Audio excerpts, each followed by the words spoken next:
Tydzień temu w karoserii pokazywaliśmy Wam to, czyli kompaktowego i taniego elektryka Volvo model EX30, a dzisiaj będzie na grubo, bo pokażemy Wam EX90, czyli mocne, dosyć drogie, wielkie i takie, którego jeszcze przez rok nie będzie na rynku.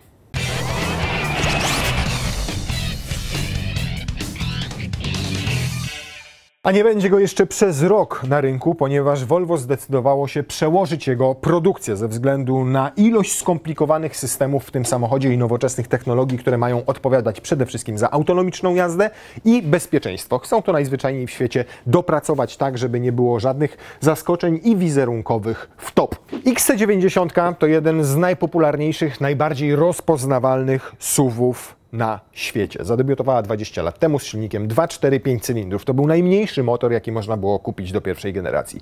W drugiej generacji już zlikwidowano liczbę cylindrów do 4, a EX90, które domyślnie za parę lat ma zostać następcą XC90, już nie ma ani jednego cylindra, za to ma dwa silniki. Jeden z przodu, drugi z tyłu i jest w pełni elektrykiem. Łączna moc 408 koni mechanicznych, ale będzie też wersja mocniejsza, 517 koni mechanicznych. Bateria 111 kWh w obu wersjach mocowych. Ma zagwarantować zasięg nawet 580-585 km.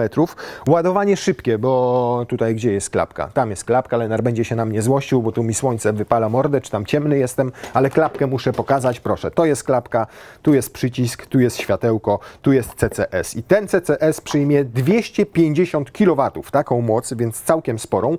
To wystarczy do naładowania tej gigantycznej baterii o pojemności 111 kWh od 10 do 80% w zaledwie 30 minut, więc całkiem nieźle. Słaba trochę będzie ładowarka pokładowa, bo będzie miała 11 kW, co jak na tak dużą baterię to mało, mogłaby być 22. Jest to dziwne, że nie wspomina w ogóle Volvo tutaj w przypadku EX90 o ładowarce 22 kW. Taką ładowarkę będzie miała najmocniejsza wersja EX30, znacznie tańszego i mniejszego samochodu.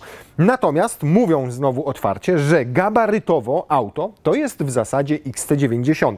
I to by się zgadzało, jak zerkniemy w dane techniczne, ponieważ wyobraźcie sobie, rozstaw osi jest o milimetr dłuższy niż we współczesnym XC90, ale samochód urósł o 10 cm, jest o 10 cm dłuższy, o 5 cm szerszy, a jest o 3 czy tam 4 cm niższe, więc generalnie gabarytowo wszystko by się zgadzało poza tą długością 10 cm większą w tym wypadku. A to nic dziwnego, ponieważ zaprojektowano go na płycie podłogowej SPA 2. A poprzednik był zrobiony na SPA, więc można uznać, że to jest druga generacja tej samej płyty. To, co mi się w nim bardzo podoba, to ta sylwetka. Jak patrzycie na niego z boku. Patrzycie z boku i wiecie, że to jest Volvo. Patrzycie z przodu, wiecie, że to jest Volvo. Patrzycie z tyłu, wiecie, że macie do czynienia z Volvo, chociaż z nowym Volvo. Czyli wiecie, że macie Volvo, ale też wszyscy wiedzą, że macie nowe Volvo. Smaczki stylistyczne, takie jak te na przykład światła tutaj, które są po bokach tej tylnej szyby.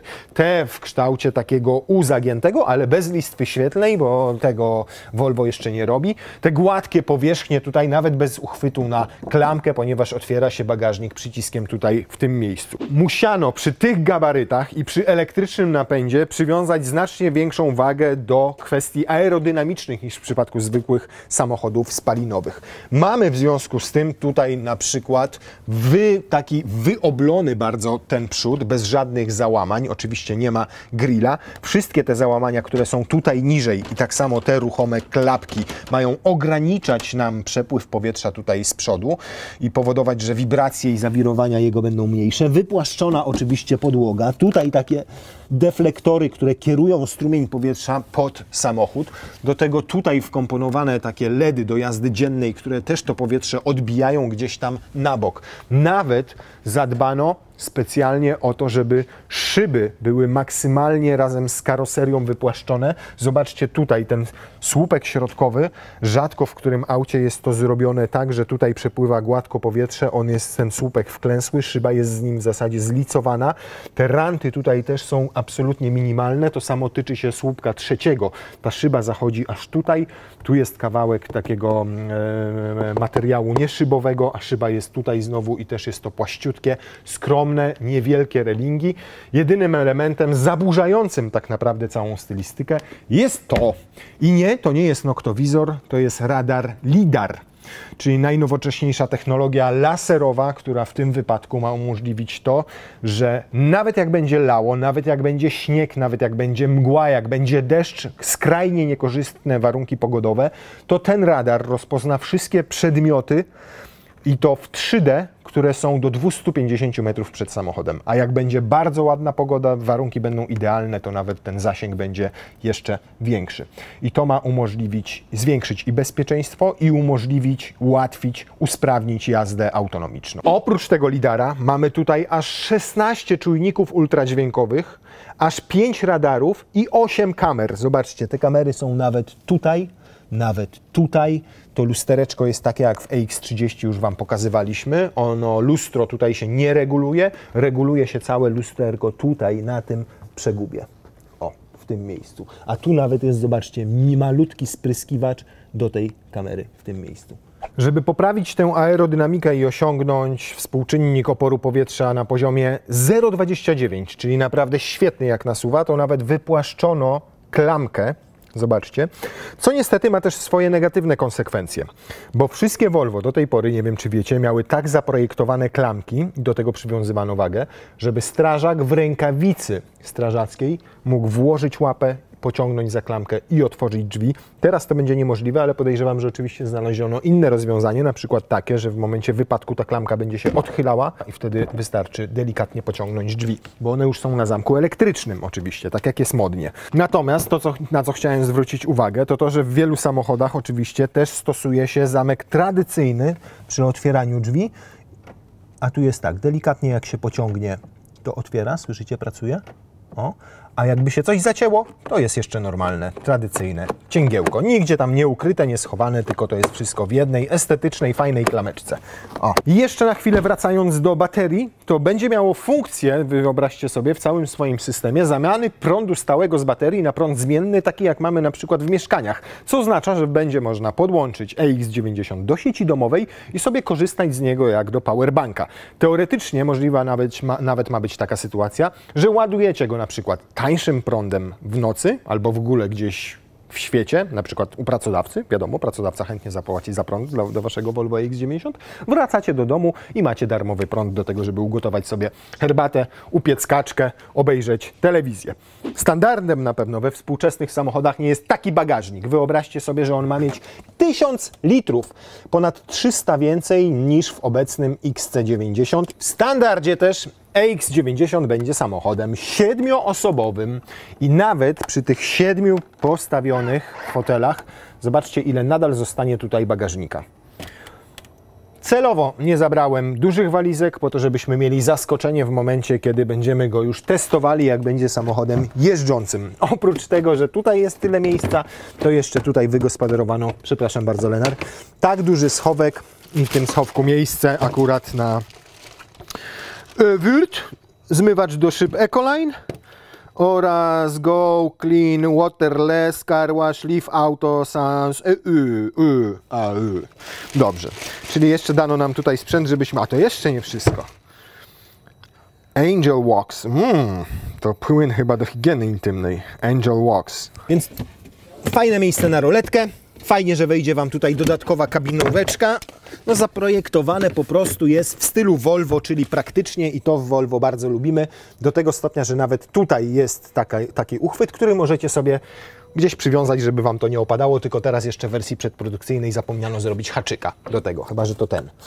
A no to tak sobie, powiem szczerze, tak sobie. No dobrze, to teraz zobaczmy. A, tutaj jeszcze macie oczywiście tak, możliwość podniesienia albo opuszczenia auta, bo w opcji będzie pneumatyka chyba za 11 czy 12 tysięcy złotych. Czy ona tu działa? Nie, tutaj ta pneumatyka nie działa. Nie opuścimy teraz sobie zawieszenia. Wersja przedprodukcyjna, przypominam. To teraz zobaczmy, jak w wersji przedprodukcyjnej siedzi się w trzecim rzędzie. A zanim wsiądziemy na ten trzeci rząd siedzeń, to takiego pilota Wam pokażę. To jest pilot do otwierania i sterowania Volvo EX90. Nowoczesny, bardzo kompaktowy. Podchodzicie i robicie na przykład tak. Zobaczcie, jak tutaj otwierają się reflektory. W momencie, kiedy będziecie jechali za dnia, to będzie tak, a jak potrzebne będą Wam normalne światła, to te LEDy się rozchylają i tam są soczewki. Zajebiste, nie? Tak, proszę, będą wyglądały kierunkowskazy, bo ze środka nie można ich włączyć, niestety. Auto przedprodukcyjne, powtarzam. A teraz to nie wiem, co zrobił. A, tu miał jakiś welcome taki, czyli tak Was wita. No, a jak niebieski nacisnę? On się zamknął chyba, co? A, teraz się otworzył. Klamki dla strażaka. O, właśnie. Czyli jednak klameczka odskakuje. A tak się chowa i uwaga. A tak się wynurza. No praktyczna jest, od dołu rzeczywiście i zobaczcie, w zasadzie nie trzeba jej ciągnąć, wystarczy włożyć tam łapę i delikatnie tylko tak zrobić i ona odskakuje. Co jeszcze, jakie tu mamy czynności? Total reset. Total reset to się boję chyba. No nie wiem, wyłączyliśmy go w każdym razie. Mam nadzieję, że przynajmniej możemy go otworzyć, tak żeby jeszcze zajrzeć do środka. Tak, dobra. I na tym poprzestańmy, odłóżmy ten cud techniki i wsiądźmy w końcu na ten trzeci rząd siedzeń. Rzecz wygodna i na plus, łapiecie po prostu tutaj, pociągacie i jedzie cały fotel do przodu. Trudniejsza taka, że nie ma takiego analogicznego rozwiązania tu gdzieś na dole, więc dzieciak sam jak będzie miał tam wejść na tył, to nie wejdzie, wy będziecie musieli mu pomóc. Ale plus też taki, że z tej pozycji tutaj macie przyciski i tymi przyciskami możecie oba fotele sobie, o proszę bardzo, składać albo otwierać. Nie musicie tego robić z pozycji bagażnika, takie przyciski są też tutaj właśnie w bocznych drzwiach. No dobra. To teraz zasiądę sobie ja tam. Zobaczcie, jak to jest ładnie estetycznie zrobione tu, że nawet ukryto mechanizmy tego fotela pod takim materiałem na suwaczku, niczego tam nie widać. O, to bardzo fajne. Bardzo, bardzo. No i co? No i tak. No zbyt dużo miejsca tutaj nie ma, wiadomo, dla dorosłego faceta. To nie jest amerykański minivan, żebyśmy mieli tutaj jakąś ogromną przestrzeń. Natomiast jak ten fotel się tam przesunie do przodu, to zobaczcie, mam miejsce tutaj na nogi, mam miejsce nawet na stopy, żeby włożyć pod ten fotel. Owszem, dosyć pionowo siedzę i nad głową już miejsca nie mam, ale cała reszta wydaje się być w porządku dla osób do 1,60 m. Dla takich dzieciaczków, nawet jakichś tam nastolatków, 13, 14, 15 lat, tego miejsca tu powinno być wystarczająco. I tak, są nawiewy, trzecia strefa, są lampeczki do czytania dla trzeciego rzędu siedzeń. Jest taki mały uchwyt na kubek, jakiś telefon, gniazdo ładowania USB-C. Też jest. Taki mały podłokietniczek, chociaż z twardego materiału. Generalnie jest to zaprojektowane tak, jakby faktycznie ten samochód miał służyć do regularnego przewożenia tutaj dwóch osób, a nie tylko w sytuacjach awaryjnych. Okej, no to teraz pytanie w takim razie, jak będzie w drugim rzędzie siedzącym.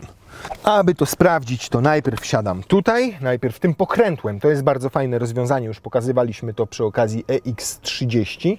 Zmienił się sposób sterowania fotelami na taki, którego nie ma w żadnym innym samochodzie i jest on bardzo intuicyjny. Wszystko robicie jednym pokrętłem. Możecie sobie w EX30 teście sprawdzić, jak to się reguluje. Super! Naprawdę świetne rozwiązanie. No i tutaj panuje już przestrzenna rozpusta, można powiedzieć. Jeszcze sobie pochylę to. Po pierwsze, macie możliwość regulowania niezależnie każdym z trzech siedzisk i oparć. Nawet zobaczcie, to tutaj centralne, środkowe się odrębnie przesuwa. Ma poddupnik dla mniejszego dzieciaka. To kosztuje dodatkowo tam 1000 zł, jakoś tak, więc można sobie to zastosować. Ma cięgienka tutaj, o, żeby na przykład albo złożyć całość, albo sobie otworzyć tylko podłokietniczek, gdzie kryją się dwa uchwyty na kubek. Nie ma tutaj progu żadnego. Podłoga jest całkowicie płaska, więc trzecia osoba, nawet takiego wzrostu jak ja, mając nad sobą szklany dach, ma dużo przestrzeni nadal nad głową. To jest primo. Po drugie primo, czyli secundo, mam tutaj miejsce na nogi i to sporo tego miejsca. I jak jestem odważny i mam czyste stopy, to mogę sobie jechać nawet w ten sposób, jak król życia. Więc jest to tak naprawdę pełnowymiarowe 7-osobowe auto, a 4 osoby czy 5 będzie nim w ultra komfortowych warunkach podróżowało, przez to, że mamy naprawdę dużo tego miejsca, możliwość takiego wypoczynkowego pochylenia tej kanapy. Tej przestrzeni jest tutaj mnóstwo, są w suficie haczyki, są lampeczki, są głośniki. Standardowo będzie już system Bose, czyli całkiem niezły, on będzie miał chyba tam z 12 głośników, natomiast za 25 tysięcy złotych będzie można słynnego Bowersa Wilkinsa dokupić i ten Bowers Wilkins będzie miał 25 głośników, oprócz takich małych poumieszczanych w różnych częściach samochodu. Ten głośnik nawet jest tutaj w tym zagłówku i później tam z tamtej perspektywy Wam go pokażę. Zresztą zobaczcie nawet tutaj, jakie ma oznaczenie. No bardzo lubimy te takie detale, nawet jak coś jest oznaczone w tym samochodzie, to nie w taki zwykły, ordynarny sposób jak wszędzie, tylko w taki ładny, subtelny Wool Blend Performance. Ok. Materiały same świetne, tylko nie znajdziecie tu już nawet centymetra kwadratowego skóry. Nawet kierownica jest już zrobiona ze sztucznych materiałów, w większości pochodzących z recyklingu i z włókien naturalnych. To mięciutkie, to drewniane, to mięciutkie, to mięciutkie. Tutaj nawet miękko i nawet to jest miękkie i aż tam jest miękkie. Dopiero tutaj ten kawałek to jest plastik. To, co nam się podoba, to znowu takie detale, nad którymi popracowano. To jest do otwierania szyb i zobaczcie, jakie to jest też małe, subtelne. Nie podnosi się cały przycisk, tylko ten wąski pasek stali czy tam aluminium. Klimatyzacja czterostrefowa oczywiście, więc tutaj są odrębne nawiewy dla pasażerów tylnej kanapy, ogrzewanie też, 2 gniazda USB-C, siateczki w fotelach są nawiewy nie tylko tu centralnie, ale też w słupkach umieszczone, żeby Was odpowiednio albo chłodziły, albo podgrzewały atmosferę.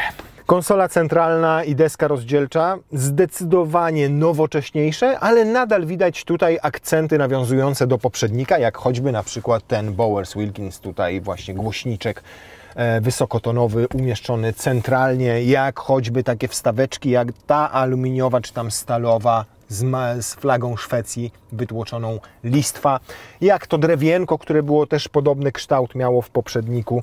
No wszystko tutaj wygląda po skandynawsku, czyli jest i luksusowo, ale jest też minimalistycznie, jest ze smakiem. Wełniana tapicerka będzie wymagała dopłaty chyba 5700 zł. Tak wygląda ten zagłówek z wbudowanym głośnikiem. Obiecałem Wam, że go pokażę i Wam go pokazuję. No ładne jest to estetycznie, mnie się bardzo podoba. Pewnie będą inne drewniane wstawki. Tutaj teraz widzicie, tam są zatopione takie jakby trójkąciki.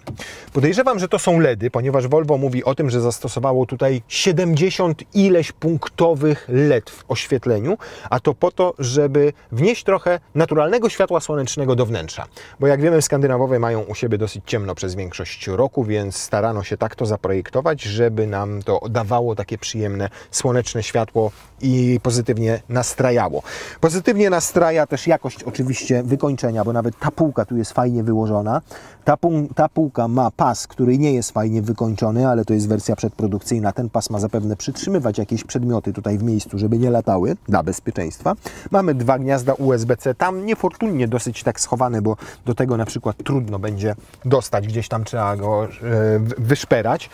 Tutaj jest ładowarka indukcyjna, tutaj mamy 2 uchwyty na kubek, jedno pokrętełko, zobaczcie, też takie ekologicznie wygląda, tak bym powiedział, ze znakiem play i ze znakiem pauzy. Jak widzicie, brakuje tutaj fizycznych przycisków. One zostały do minimum sprowadzone w zasadzie tylko do tego, żebyśmy mogli otwierać szyby w drzwiach i zamki. No i jeszcze pozostały dźwignie kierunkowskazów oraz dźwignia do zmiany biegów, natomiast całą resztą steruje się z poziomu ekranu. Nawet światła awaryjne otwiera się z ekranu, nawet schowek się otwiera z ekranu, nawet lusterka się ustawia z ekranu, natomiast tu ekran jest wyłączony, ponieważ doopracowywany jeszcze jest, on jest 14-calowy. Mają być mapy HD i to mapy 4D, ma być rozszerzona rzeczywistość, no wszystko ma być inaczej niż nie tylko w dotychczasowych Volvo, ale też w innych autach.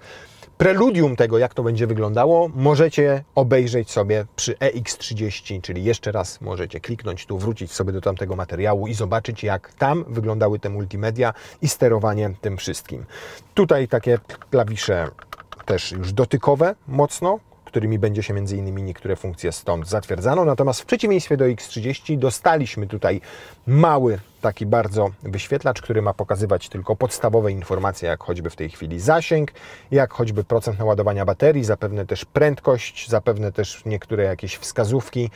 Taki mini komputer pokładowy, można powiedzieć. Tu gdzieś, tu prawdopodobnie w tym miejscu umieszczono jeszcze dwa innowacyjne czujniki, które cały czas sprawdzają Waszą koncentrację, patrzą, czy siedzicie, czy nie zasypiacie, które te dane rejestrując, jak się zachowujecie, jak trzymacie ręce na kierownicy, jaka jest Wasza twarz, czy często odwracacie wzrok, czy się kręcicie, to współpracują te czujniki i to, co dane, które z Was ściągają, porównują je z danymi ze wszystkich innych systemów i dostrajają działanie wszystkich aktywnych systemów bezpieczeństwa, tych systemów wspomagających, odpowiadających za autonomię, do tego, w jakiej kondycji jesteście. Na przykład jak jesteście zdrowi, wypoczęci i sprawnie prowadzicie, to one czuwają gdzieś tam w tle, ale na przykład jak widzą, że już jesteście śnięci, no to dużo bardziej uważają, choćby jeżeli chodzi o asystenta pasa ruchu, czy asystenta zmianę pasa ruchu. I żeby to naprawdę działało szybko i sprawnie, to procesory zaprojektowała do tego NVIDIA, ta, która robi też te najszybsze, najlepsze karty graficzne. Dokonują podobno te procesory kilkuset bilionów operacji na sekundę. No i rodzi się teraz pytanie, ile to będzie kosztowało. No tanio nie będzie. Tanio to było w przypadku X30, cena startowa 170 000 i to nie uwzględniając dopłat. Natomiast tutaj dopłat nie będzie, bo samochód jest za drogi, a cena będzie się zaczynała w Polsce, już się zaczyna, bo zamawiać go można, od 480 000 złotych. Ale auto jest w zasadzie full wyposażone, można tam dobierać sobie szczegóły. Trochę większą felgę o 1 cal za 5000 złotych, albo na przykład tą wełnianą tapicerkę za 5700, albo Bowersa Wilkinsona za 25 000 złotych. To są naprawdę pierdołki, bo już w podstawie będzie rewelacyjnie wyposażone łącznie z tym lidarem 480 000, a za 500 będzie wersja 517 koni, która robi setkę w 4,9 sekundy, natomiast już ten słabszy wariant robi ją w 5,9, więc też dobrze. Jak na fulla go wyposażycie, czyli weźmiecie te wszystkie Bowersy, wełny, jakieś dodatkowe systemy wsparcia kierowcy i tego typu rzeczy, to zapłacicie nawet nie 570 000 złotych. I pomyślicie, że to dużo jak za Volvo. Tylko teraz tak, Tesla kosztuje w podstawie 570 000 złotych, tu 480, a na przykład porównywalny Mercedes EQS SUV wyjściowo kosztuje 610 000 złotych, a taki dobrze doposażony jakieś 800, może nawet 900, więc paradoksalnie wcale drogo nie jest, raczej atrakcyjnie cenowo na tle konkurentów, szczególnie tych 7-osobowych, bo tak trzeba ten samochód porównywać właśnie do nich. Dziękuję za uwagę.